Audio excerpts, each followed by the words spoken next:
नमस्कार दोस्तों, मैं अविराज ब्राइट एजुकेशन चैनल पर आप सबका स्वागत करता हूं। आज मैं ट्रिपल सी की क्लास में साइबर एंड सिक्योरिटी के लास्ट चैप्टर को लेकर के आया हूं। इसके बाद मैं बच्चों आप सबको मैराथन की क्लास दूंगा या फिर कंबाइंड क्लास के नाम से लेकर के सारे मिक्सअप क्वेश्चंस लेकर के आऊँगा, जिससे आपको बहुत ही फ़ायदा होने वाला है। और ट्रिपल सी एग्ज़ाम में बहुत ही ज़रूरी है वो आप लोगों को पढ़ना। हर बार उसी से क्वेश्चंस पूछे जाएंगे। ये तो चैप्टर वाइज सिलेबस था तो मैंने आपका कंप्लीट कर दिया। बस अब बच गया है ट्रू एंड फॉल्स, तो वो भी कभी दे दूंगा। मैं सोच रहा हूँ कि जिनके अब एग्ज़ाम करीब आ गए हैं, जैसे कि जुलाई में जिनका भी एग्ज़ाम है तो फर्स्ट वीक में होने वाला है, अगस्त में भी एग्ज़ाम होने वाला है, तो उन लोगों के लिए मैं सोच रहा हूँ कि मैराथन की क्लास लेकर के आऊँ, जो कि कंबाइंड क्लास के नाम से मैं प्ले लिस्ट में डालने वाला हूँ। तो आप लोग अच्छे से तैयारी करिए, मेरी शुभकामनाएं आपके साथ हैं। तो चलिए बिना समय गंवाए मैं अविराज शुरू करता हूँ आज की क्लास। चलिए,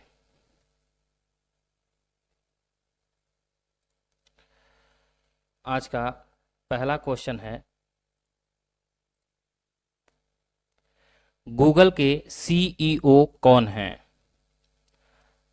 सीईओ के बारे में पूछ रहा है कि गूगल के सीईओ कौन हैं। सुंदर पिचई, जेम्स बर्ग, लेवेंडर या नन? तो गूगल के जो सीईओ हैं वो सुंदर पिचई हैं। ठीक है, अच्छे से देख लीजिएगा दोस्तों। और यूनिक्स के लेवेंडर हैं, याद रखिएगा। चलिए अब नेक्स्ट, CSS का उपयोग करके किसे एनिमेटेड नहीं किया जा सकता है? तो किसे एनिमेटेड नहीं किया जा सकता है CSS का उपयोग करके, पूछ रहा है। वर्ड पावर का, पीपीटी डॉक्यूमेंट का, टेक्स्ट ट्रांसफॉर्मेशन का या नन? इनमें से कोई नहीं। तो क्या हो जाएगा, जो हम उपयोग नहीं कर सकते हैं एनिमेशन करने का, तो वो हो जाएगा हमारा टेक्स्ट ट्रांसफॉर्मेशन। ठीक है, चलिए अब नेक्स्ट, बिग डाटा टेक्नोलॉजी निम्नलिखित में से कौन नहीं है? पूछ रहा है कि इसमें से कौन बिग डाटा टेक्नोलॉजी नहीं है। अपाचे पाइथन, अपाचे मैकवेल, ए एंड बी बोथ या नन, मतलब इनमें से कोई नहीं। तो बिग डाटा टेक्नोलॉजी इसमें से अपाचे पाइथन नहीं है। ठीक है,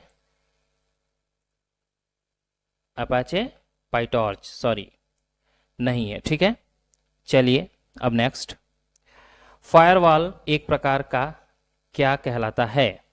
फायरवॉल वायरस कहलाता है, सॉफ्टवेयर कहलाता है, सिक्योरिटी कहलाता है कि कुछ भी नहीं कहलाता है? क्या है इनमें से? फायरवॉल के बारे में पूछ रहा है, तो फायरवॉल एक सिक्योरिटी कहलाता है। ठीक है, सिक्योरिटी है फायरवॉल।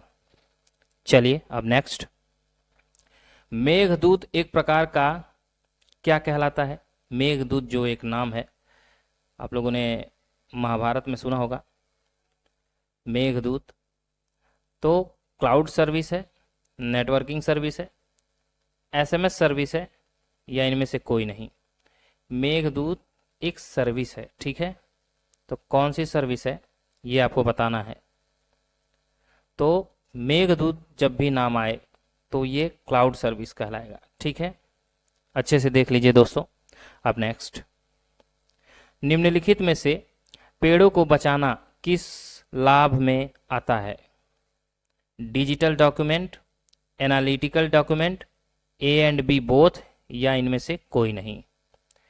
पेड़ों को सेव करने के लिए बात कर रहा है कि कौन सा लाभ होता है।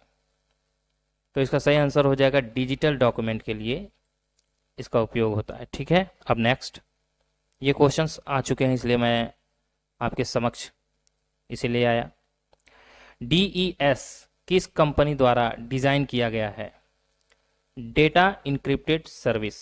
ठीक है, DES किस कंपनी द्वारा डिजाइन किया गया था? AMD, डेल, HP या IBM? तो इसका सही आंसर हो जाएगा IBM, इंटरनेशनल बिजनेस मशीन। ठीक है, अब नेक्स्ट, DES का पूर्ण रूप क्या है? DES का पूर्ण रूप क्या है? अच्छा, वो DES का जो मैंने बताया था वो फुल फॉर्म दूसरा था, और ये DES का फुल फॉर्म जो है इसमें देख लीजिए। इसका सही आंसर हो जाएगा, पहले तो ऑप्शन दे देता हूँ, data immediate service, data encryption standard, data entry service, या नन ऑफ दीज। तो DES का पूर्ण रूप हो जाएगा डाटा इंक्रिप्शन स्टैंडर्ड। ठीक है, अच्छे से देख लीजिएगा, बहुत सारे फुल फॉर्म हैं, कंफ्यूज मत होइएगा, जिस तरह का ऑप्शन होगा उसी तरह से आप लोगों को आंसर देना होता है। ठीक है, चलिए अब नेक्स्ट, निम्नलिखित में से QR एक प्रकार का है। QR कोड के बारे में तो आप सभी जानते होंगे। तो QR क्या है? बार कोड ट्रेडमार्क है, सिक्योरिटी पिन है, प्रोटेक्ट पासवर्ड है, या इनमें से कोई नहीं। बार कोड एक क्या QR क्या है? एक बार कोड ट्रेडमार्क होता है। ठीक है, इसे याद रखिएगा, रट जाइए, इन सबको पूछे जाते हैं बार बार। ठीक है, अब नेक्स्ट, कौन सी स्क्रीन उपयोगकर्ता को अपनी फाइलों तक पहुंचाने से रोकता है? पावर, स्लीप, लॉक, या नन, इनमें से कोई नहीं। तो कौन रोकता है? स्क्रीन उपयोगकर्ताओं को अपनी फाइलों तक पहुंचने से रोकता है। तो कौन रोकता है? लॉक रोकता है। ठीक है, लॉक स्क्रीन जो है वो फाइलों तक पहुंचने से हमें रोकता है। चलिए अब नेक्स्ट, स्वच्छ भारत अभियान ऐप इनमें से किस डिपार्टमेंट से जुड़ा है?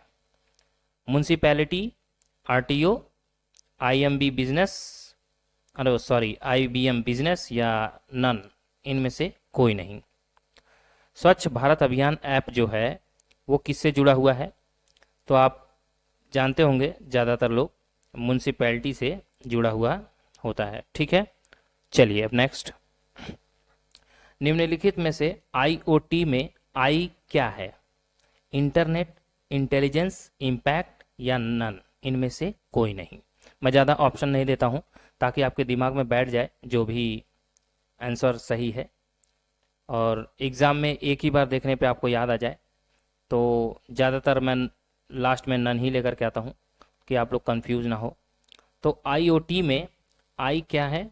इंटरनेट है। ठीक है, और फुल फॉर्म होता है इंटरनेट ऑफ थिंग। ठीक है, चलिए अब नेक्स्ट, टू फॉरवर्ड स्लैश का उपयोग किस पते पर नहीं किया जा सकता है?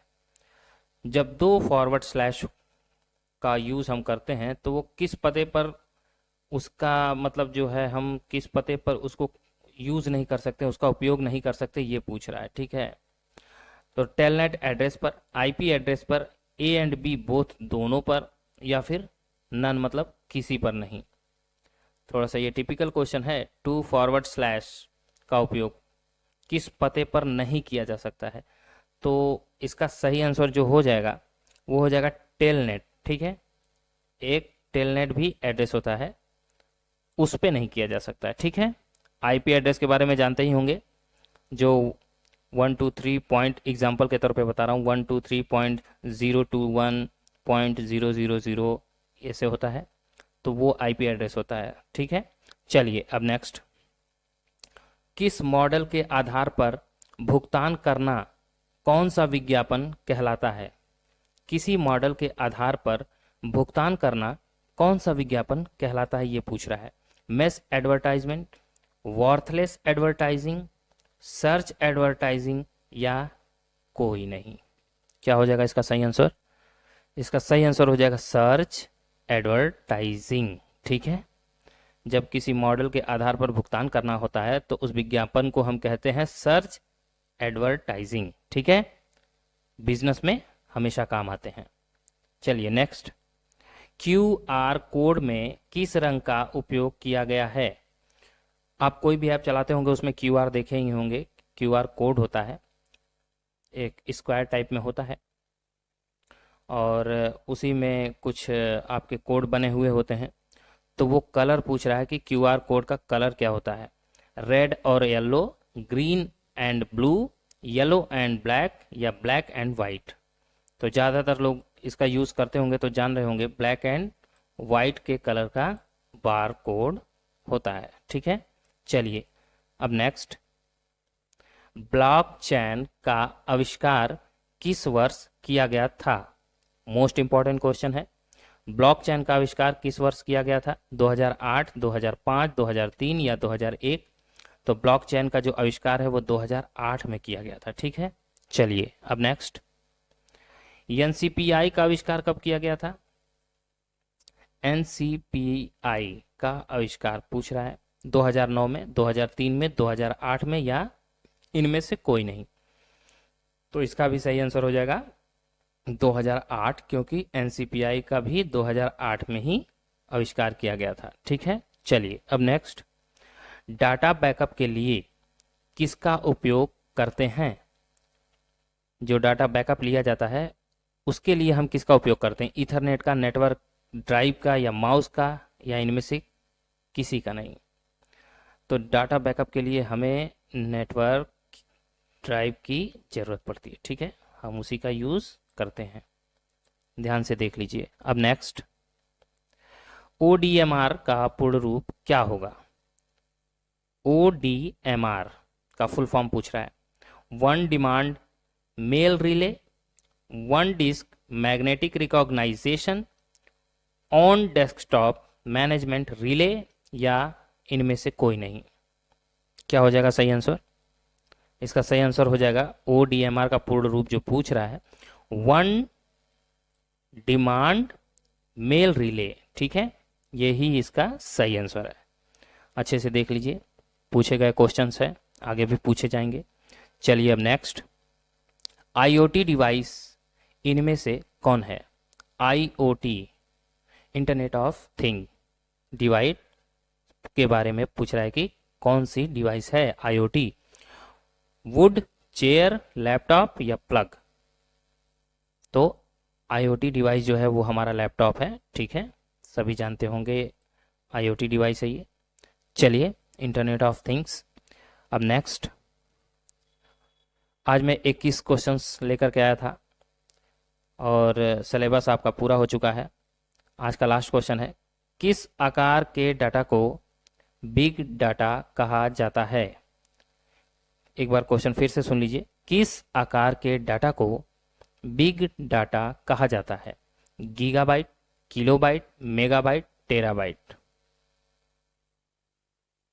बिग डाटा तो टीबी को कहा जाता है। ठीक है, चलिए आज की वीडियो यहीं तक थी और आप लोगों का बहुत बहुत शुक्रिया। जो लोग भी मेरे चैनल को देख रहे हैं प्लीज़ लाइक और सब्सक्राइब करना ना भूलें, साथ ही साथ बेल आइकन की घंटी को भी दबा दें। आप सबका प्यार मिलता रहता है कमेंट में, मुझे बहुत ही अच्छा लगता है।